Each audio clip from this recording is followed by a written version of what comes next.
আজকের রেসিপি কাতলা কালিয়া। জানো, বাঙালিরা মাছ ছাড়া একদম খেতে পারে না। তাই জন্যে আমি মাকে রিকোয়েস্ট করলাম যে মা তুমি কাতলা কালিয়ার রেসিপিটা বানাও, ওটাই আমি ইউটিউবে সবার সাথে শেয়ার করব। তাহলে আজকে মায়ের বানানো কাতলা কালিয়ার রেসিপিটা তোমরা দেখতে থাকো। আমার ফ্যামিলিতে 4 জন মানুষ, তাই আমি 4 টুকরো মাছ নিয়ে নিয়েছি।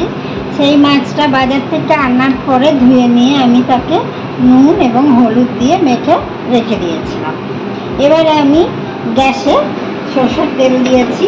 যেহেতু এটা কাতলা কালিয়া করব, সেই জন্য আমি একটু সরষের তেল দিই, কারণ এইসব রান্না একটু সরষের তেল দিয়ে করলেই ভালো লাগে। হাই ফ্লেমেই একটু দিচ্ছি তাড়াতাড়ি করার জন্য। দেখছি যে হাত মোটামুটি মাছ তেলটা গরম হয়ে গেছে। এখন আমি মাছটাকে একটা একটা করে দিয়ে 4টে ভেজে নেব। এই দিয়ে দিলাম।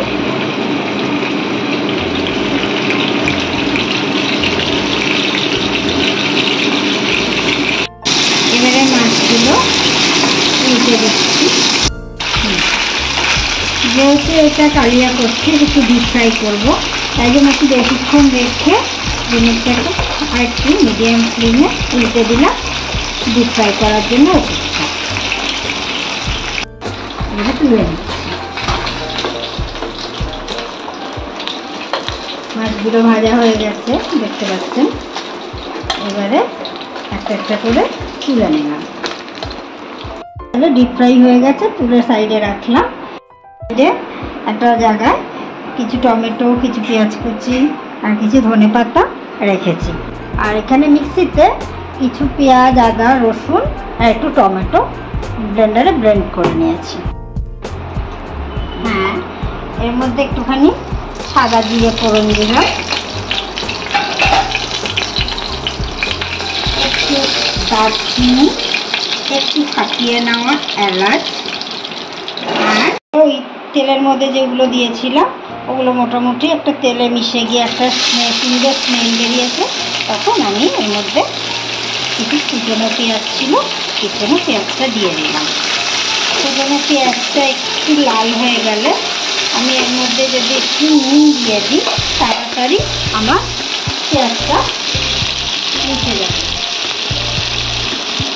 জাস্ট একটুখানি একটু নুন, একটু হলুদ দিয়ে দিলাম, দিয়ে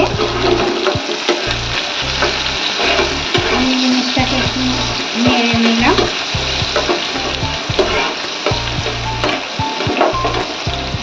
আঁচটা কিন্তু হাই ফ্লেমেই আছে, কারণ আমার এখন এটাকে ভাজা লাল করে ভাজার প্রয়োজন আছে।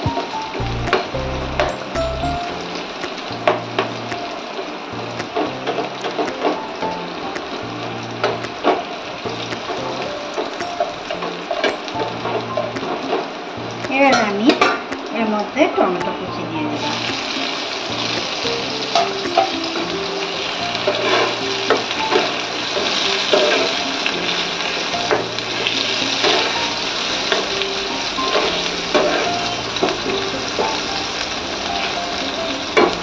দেখছেন লাল করে মোটামুটি ভাজা হয়ে গেছে।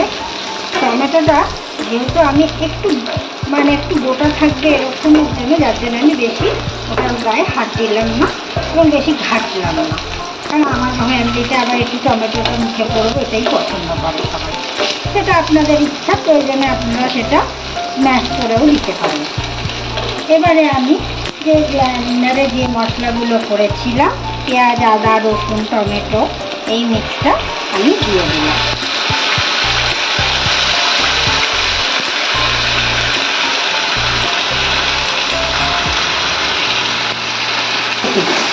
মিক্সারে দিয়েছি।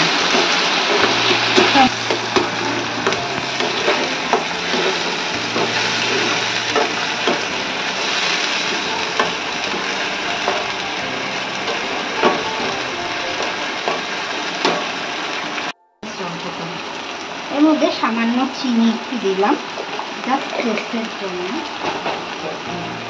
এরপরে এর মধ্যে আমি দিচ্ছি, যে যেরকম পরিমাণে ঝাল খান তার উপরে নির্ভর করে আমি একটা ছোটো চামচের 1 চামচ লঙ্কার গুঁড়ো দিলাম।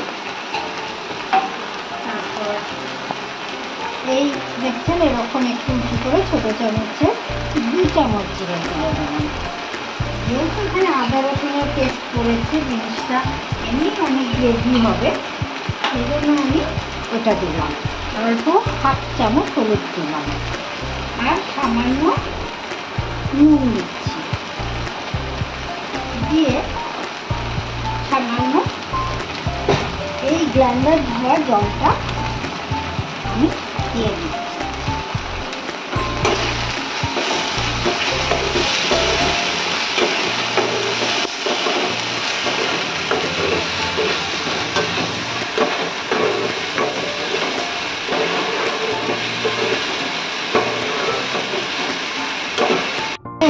মোটামুটি তেল ছেড়ে যাচ্ছে।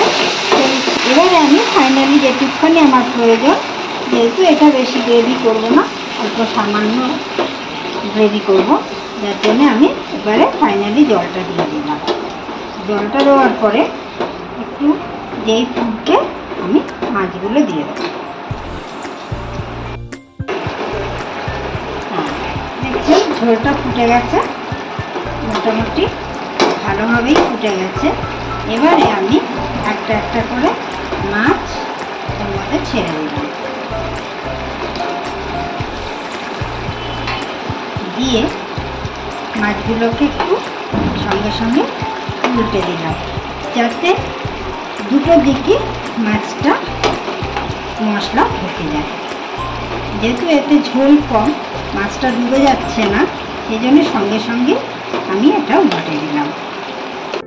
ঝোলটা ফুটে গেছে, মোটামুটি এটা হয়ে গেছে। আমি উল্টে পাল্টে মাছটাকে, যাতে সব দিক দিয়ে মাছটার ভেতরে ঝোলগুলো ঢোকে, আমি উল্টে পাল্টে নিয়েছি সব মাছগুলোকেই। এরপরে এর মধ্যে আমার এখন নামানোর সময় আমি এর মধ্যে একটু গরম মশলা গুঁড়ো দিলাম।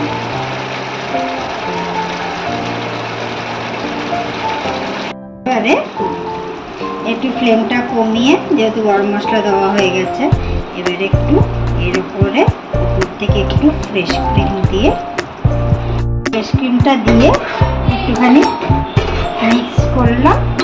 আমার মাছ ফ্রেশ ক্রিম দিয়ে দিয়েছি, হয়ে গেছে। আমি ফ্লেমটা একদম কমিয়ে দিয়েছি। এবারে আমি উপর থেকে একটু গার্নিশিংয়ের জন্য এবং টেস্টের জন্য একটু ধনেপাতা ছড়িয়ে দিলাম। সেটা অপশনাল, আপনারা ইচ্ছা হলে দেবেন, না হলে না দেবেন।